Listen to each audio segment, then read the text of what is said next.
What's up, everyone? You tuned in to another one. Tigres end up winning 2-1, as you see, against Cruz Azul. Now, this game, we got Anita back, actually. We haven't seen Anita in about 6 matches. So we haven't seen her since last year. So we got Anita back. Once again, he puts in Delgado. Well, he brought back Delgado, but Hernandez is another player getting more minutes, and Farmer. Hernandez and Farmer. Farmer, we like I said, the college girl, she's getting minutes, and Hernandez is getting minutes under Pedro. Different from Mila. But yeah, I was thinking too when I was watching this match. I mean, we got the goal early from Catalana, and they were pretty much when we get early goals, it just happens. Sometimes, the passing, the first couple passes are in sync, and Catalana didn't even hit the ball actually as well as she thought, I think, but it still went in the back of the net. I don't think she struck it the way she wanted to. So, but. Hey, an early 4th minute goal, you can't complain. And then, for Jackie to follow up very quickly. And this is all what Tigres needed in the first half, because when the second half started, Pedro made substitutions, which were like, why? Because everyone was playing decent. Everyone was playing well. But so he brought off Anita. And I guess she was only able to play a certain amount of minutes. So he brought off Anita, brought in Ana S. And then he brought in, I think, Montoya for Ana Diaz. So that messed up pretty much a lot of the chemistry. I feel like in the second half, it was all Cruz Azul. They created lots of chances for themselves to, I'm not going to say lots, but I feel like they had the majority of the possession. They were the ones getting Tigres to, There was an incident where I think it was Christina and maybe Jackie, and it was a free kick, and they were complaining because the Cruz Azul girl wasn't further enough from the ball, and they stalled so much that the referee gave Christina a yellow card. I was like, I never really seen that happen. Okay, like. You complaining about how far this girl is. Y'all are winning. I didn't understand. So I felt like Cruz Azul in the second half, they really were under Tigres' skin, and not in the football way. It was just simple. Like they just never quit. But the lineup changes messed up. The changes at halftime messed things that shouldn't have been messed up. I don't understand why he made such early changes. And then Ana S, she's usually a lively player, active player. She likes to be influential. She's kind of been off a couple matches, and I think Pedro's rotating players, so he's seeing other players. So it could be like she's not playing as much, so she's kind of off balance. But he subbed her off in the game.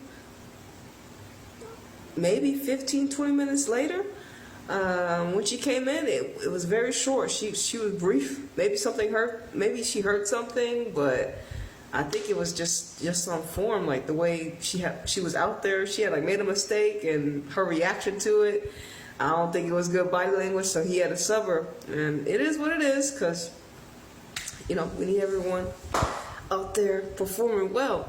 And I was thinking, because I was thinking in this match, we know Tigres are going to play Portland in the CONCACAF Championship. And I'm like, man, what? I don't really know why Mila got sacked. I feel like she had done what every other manager I had seen come into this team win a championship. Because I think with every manager I have seen, they have won a championship. So, for me, like I said, I did not like Mila. I liked Mila. She was cool. But I'm just like, for the CONCACAF Championship, if Tigres end up losing to Portland, I mean, I'll be very, very disappointed. But it's just like, damn, they don't get to finish off what Mila brought them all the way over here, and she's not gonna help them. She's not gonna be here to help them win a CONCACAF championship if they do. Now, if Pedro does, well, he'll get the glory for winning the semifinal match and the final match. But I'm just like, damn, maybe I'm just thinking, it's like, were Tigres thinking like, oh, we're gonna sack Mila, but don't forget, like, she brought y'all to this CONCACAF tournament. You know, you had to play individual teams, and you know they were the best, one of the best. They were the four, and they had just in general. So I'm just like, oh man, I hope y'all didn't, you know, snipe Mila too early, because you know, just looking at the way they're performing right now, of course, things will have to change. Things will have to become better. And there's another thing I was saying. Once we continue to get the great minds on the sidelines, we're going to see the game grow grow even quicker than it is already growing. Because I feel like, well, I think I said this before, is we are starting to see that we don't have, and I look at Pedro's background, look at this Pedro's background, he has a really good background compared to some of the other managers collectively, just in general. But what I mean is, we're starting to see that we got a lot of talented teams that they don't have the type of manager that has been that's had this much success or this much talent. We're starting to see that we haven't there's not a good I don't say good coaching development or good coaching. There's a coaching shortage of quality coaches that have the experience. But then again, I feel as well, maybe they have and maybe they haven't, but they've never been. There's never been this much big a talent when it comes to the game so quickly at once, I feel. And I feel like that's where, in the coaching aspect, we're lacking the quality coaches compared to, we got all these great players, but they don't have the managers that have the same, and that's what we're starting, like I said, that's what we're starting to see, and it's going to become more obvious. I mean, I can look at my clubs we can look at, just, there's not a proper French national team manager.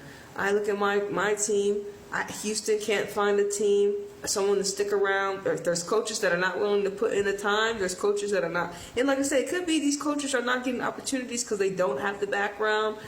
Then again, that's how it is. You're giving someone that's what's the thing. You're giving a player, a person, a world-class team with no experience, and you're telling them, "Hey, learn on the go." And that doesn't help the women's game at all, right? So, as the game evolves, we'll have to see the great minds on the sidelines to help the game grow, because even better, because it's also, we need proper coaches for the ladies ultimately. So we need the great minds on the sidelines, and ultimately I think it's going to be the players that we see right now in this pool, and even some of the older ones. But this pool of the players that we're seeing right now play, like, they're going to be the great minds on the sideline that we pretty much will see in the future. Ultimately, and they're going to be the ones that not only took the game to the next level on the field, but they're taking it to the next level as coaches through their tactics as well. But I mean, Tigres won 2-1, but Monterrey play Club America pretty soon. That's a match I'm really looking forward to, and then Monterrey play Tigres as well, and I'm looking forward to that. And did y'all see that Sam Kerr video? Oh my goodness, bro. Wild in Chelsea. Hey, look, and apparently a lot of people being abused, bro. What is going on in the collective, bro? I don't know what to say, bro. This is crazy. This is wild, bro. Wild work, yo. Sam Kerr. Shit, Bunny Shaw. I saw something about Millie Bright. Man, where do we live, bro? Deuces.